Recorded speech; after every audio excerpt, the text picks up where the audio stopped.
So, attached agencies o child agencies ng Department of Economic Planning and Development o DepEd. So, ang unang-una rito is yung PSA at yung Commission on Population and Development. So, sana, since under na nito yung PSA, when it comes to PWD, sana makuha nila yung census ng tamang bilang ng PWD in coordination with NCDA. Pag nakita nilang may PWD, dapat gina-jive nila yon sa NCDA.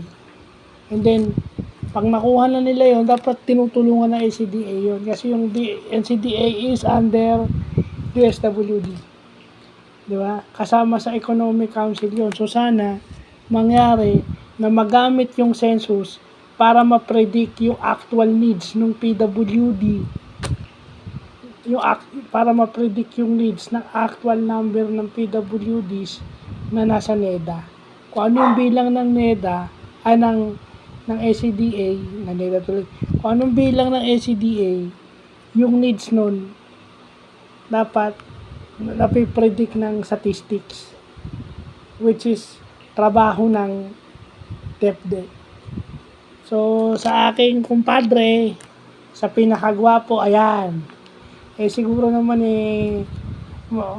sana mangyari na magandang kahihinat na nitong attached agencies ng DepEd, PSA at saka Commission on Population and Development. Kasi may NCDA na tayo, sila yung nagpo-formulate, sila yung nagsasuggest. So kung ano yung needs, may PWD yan, tinitignan kung pasok ba siya dun sa bilang ng NCDA, then kung hindi, anong gagawin? Kasi kailangan din ng tulong ng NCDA.